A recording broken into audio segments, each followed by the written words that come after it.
Right now, it feels like everything costs more. So I'm always looking for places where I can go that are free, useful, and maybe even a little surprising. So I'm joined by Kelly Richards, president and director of the Free Library of Philadelphia, for a sponsored bonus episode to talk about how the library is showing up for residents right now, from job resources and free programs to some hidden gems you might not even know exist. It's Tuesday, April 21st. I'm Trinina Marie, and here's how to get the most out of our libraries. Hi, Kelly. Thanks for being on CityCast Philly today. This is an awesome space to be in. So right now, Kelly, a lot of people are feeling the pressure of rising costs, gas prices, groceries, everything, right? Mm-hmm. Where does the library fit into that? You know, the library is this place of equity, and it serves every demographic, and it's all free.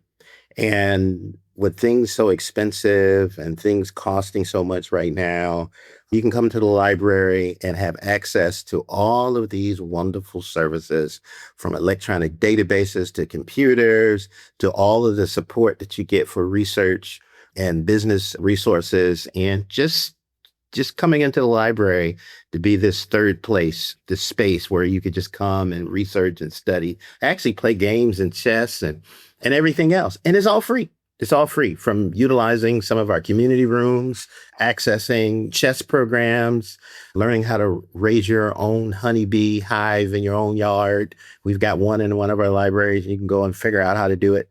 I don't want to get stung, so I'll just take the honey. But all of these things are free, and you can go to your local library and have access to these services and have a friendly person sitting at the desk or walking around the library, smiling, anxious to help you improve the quality of your life or just have a good time. It sounds like every Philadelphian can use the library and libraries in their communities, not only to save money, but improve their lives. So it's also this place of knowledge sharing and research, like you mentioned. How does this all come actually into practice? You can come to the library and, I talk about, improving the quality of your life. You can come in and get on the computer or pick up a book, and you may be wanting to improve your skills in electrical work or being a mechanic or what have you. And we'll have job certification training, practice tests on a computer or in a book. And you can take the test for free before you actually go out and sign up and take some paid test somewhere in order to improve your skill set. You can come into the library and get professional headshots. If your job requires some skill in language, we have free language training where you can actually go on the computer in the library or on your phone and learn some skills in that language. And so it is so many different ways that most people would not even recognize where you can come into the library. Say you want to learn how to play a musical instrument. Well, guess what? You can come to the library and check one out and take it home. Kelly, these sound like also things that a student might do at a university. Is that sort of what the library is kind of sort of like? It's like a university. That's good. A long time ago, I heard this from a very senior level librarian, library director, and he coined this term, and I had never heard it before until I heard him say it. And he called it the library, the people's university. It's the one place where all men and women can go to the library and improve the quality of your life. Whether you have a degree, whether you have educational training, whether you've been to school or not, that is the people's university. Everyone, no matter who you are, where you're from, what you do, you can go to that library and improve the quality of your life. Say you've never been out your community before and you want to understand what it's like to be in some other state or some other country. You can read about it in the library. You can leave the confines of your life and go to the library and be enriched about the whole world. It is the place where you can go and you can reach the ends of the universe or reach the depths of microbes. And you can do all of that in the library. And you can have fun doing it too. But there is some investment that needs to happen. And we hear about city investment in libraries. But what does that actually mean for someone walking into their library branch? The library would not be successful without the support of our elected officials investing in the people. And the funding comes from local, state, and federal support. And because of their hard work and effort, our library is just one of the most awesome places to be. And we have managed to work really hard to get a high level of service, to increase the number of staff in our libraries, to stabilize our days where we're open 6 days a week at all of our library branches. And it's all because of the support that we're getting from our mayor and council people and our elected officials to provide this service to improve the quality of life of all Philadelphians. Now, Kelly, what's different now compared to maybe a few years ago at the library? Well, we have been closing a lot of our libraries for a very long time. The resources wasn't there, okay, in order to have stable 5-day service, let alone talking 6 days, what I mean Saturdays. It just wasn't happening on a very consistent basis. We were trying our hardest to keep all of our branches open. The system requires about 1,000 people to run efficiently, and we were around 630 or so. And we worked really hard with our elected officials and the mayor to look at what the needs are of the system. They really evaluate that. So over the last 18 months or so, we've hired upwards of 280 or so employees. I believe we're around 900 plus employees now in our system, which has given us the ability to go 5 days stable and not closing 15 branches a day because we didn't have enough staff. And we're stable throughout our neighborhoods, except for some branches closing because they're being remodeled or replacing systems.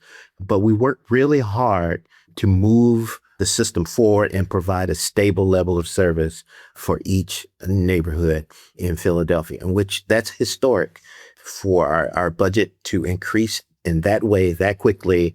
But it was all because everyone saw the need. And we're excited about it. I mean, it's great. What's something people can access at the library that they might otherwise never get to experience?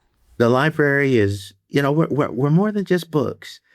You can get musical instrument. You can come in and check out a violin or a bass guitar or drums. You can come to the library and check those things out. You can check out comic books, graphic novels, DVDs. There's so many different things that you can get at the library that most people aren't aware of. And you can come in and look at some of the oldest books in the world. What do you mean?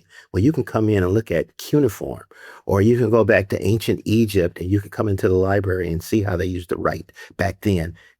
The real objects, not replicas, but you could come to the library and see those things. You can come in and see Charles Dickens' writings or Milton's copy of Shakespeare's works with his notes in the side. You can come and see that here at the library. It's so many different things that you can come and have access here at a library. And then again, let me go back. You can come in the library and actually see a live beehive and watch them producing honey in the walls by seeing through the walls, because the walls are plexiglass. Now, you can't check that out, though. You can't check that out. Can't check out the bees. No, you can't check the bees out. You might be lucky and get some honey, when they harvest some of the honey. Outside of the library, though, in Philly, big things happening. Everyone's getting excited and beginning to celebrate Philly 250. How is the library helping people engage with Philly 250 in a meaningful way? Oh, my goodness. There's so many programs that the library has for 250, celebrating the nation's 250th anniversary. I could go through the number of programs that we have, but I am going to give everyone this website, which is freelibrary.org. And when you go on there and you look into our programmings, you will see a link, and it's probably even on the first page, which is 250. And you go there and you will see the awesome number of programs that the library is offering for our 250th anniversary of this great nation, this experiment of democracy. And you will see the amazing programs that we have going on at all of our neighborhood programs. But that's not all. We also have a summer full of programming that takes place, that'll be taking place at the same time, which is our Summer Quest. And I could go into that too. It's a flexible program for young people. It's our big summer reading program where the focus would be exploring nature, enjoying gaming, and also discussing groups, workshops. It's just all kinds of opportunities just for lifelong learning. And we make it fun, reading books and attending programs. So it's a lot going on for the 250th, but it's also a lot will be going on anyway with the Summer Quest program that we have that'll be taking place all summer. So there's no way to be bored this summer, not at all. Just too many things going on at the library, notwithstanding what else is going on, throughout our great city. Well, speaking of summer too, FIFA World Cup is coming to the city, and you all have a partnership with the Franklin Institute. Yes, it's a great partnership that we have with the Franklin Institute, and we'll be talking about the science of soccer. Now, imagine that all of the fun that you have playing soccer, running up and down the field, kicking the ball through the net, but we'll be talking about the fun of that, but also the science behind it. What does it take? The science and the physics behind getting that ball and gravity and everything else from you kicking it to it going in the net, all of the science behind that. So we're going to create a cerebral challenge or an event tied to the physical nature of soccer. I love that. Let's talk about library cards and access to library cards. What's changed to make it easier for people to use the library? We have made it very easy, removed all of the barriers that you would typically have in order to get a library card. You can sign up online or in person, and all college students in the city can get a library card, whether you are a PA resident or not. It's just the fact that you're a college student and you can get a library card. So all college students in the state of Pennsylvania has access to the free library. So we have tried our best to remove all the barriers so that you can improve the quality of your life. Are people actually using all of the services and programming that you mentioned? Oh, absolutely. We have about 25,000 programs a year, and we have gone up from anywhere from 500 to 1,000 to 600,000 people coming in our program annually.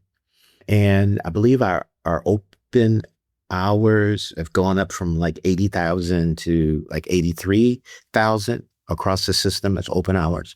So we're open more people are coming to our programs, and more people are walking through our doors. People love their library. They come to their library because, our programs, we have free programs, and the programs are educational and fun. The books and materials, the online databases, the gaming days, the gaming nights, the chess tournaments.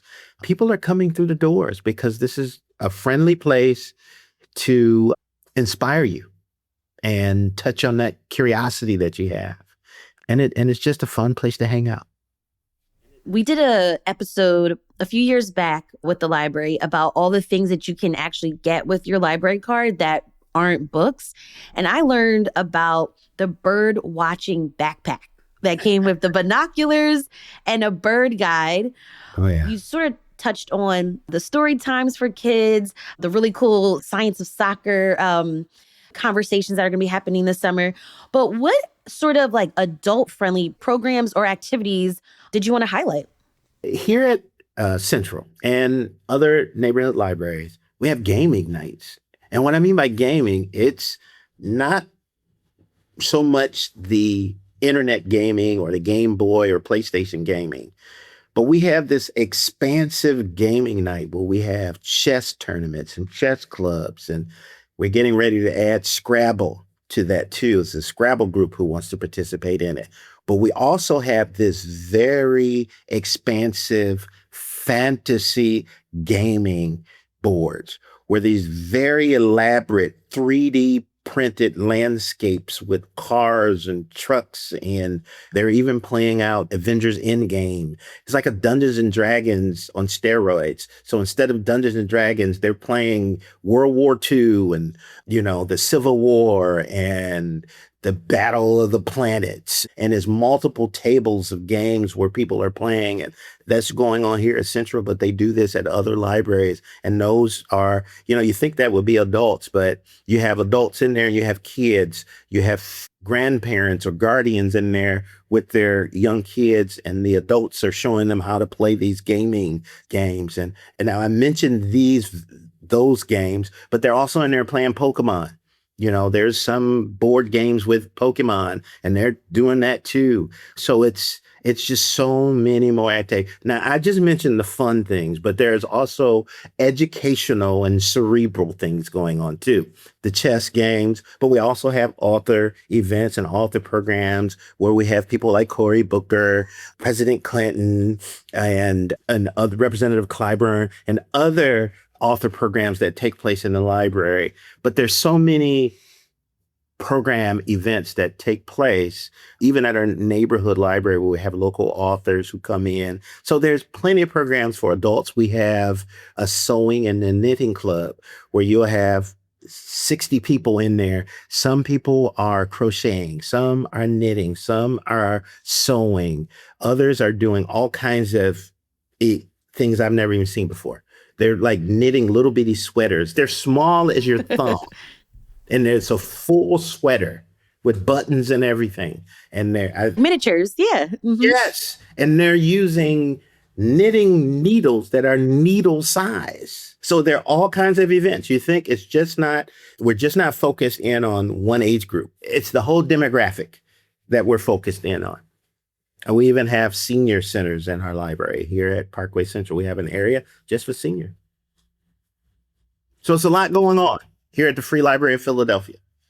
So my last question, if someone is trying to stretch their budget right now, right, why should they consider the library? Because it's one of the few places left in society that's free. You can come in. We're not expecting anything from you, but we just want to help you. In whatever area of need that you have, we're here to provide that level of service and treat you like royalty, because everyone who comes into our doors is important. And we recognize that you're coming because we have something that you want, whether it's just privacy, whether it's just a chair to sit in, or whether there's some need that you have and you want us to help you find it. That is what we're here for. We're the People's University, the Free Library of Philadelphia, the greatest library in the universe. All right, Kelly, thank you so much for joining me on CityCast Philly today. It was great to be here. Thank you for listening to this special bonus episode sponsored by the Free Library of Philadelphia. If it's been a while since you've stopped by your local branch, this might be your sign. And share this episode with a friend who you'd like to go with. We'll be back tomorrow morning with more news from around the city. Bye.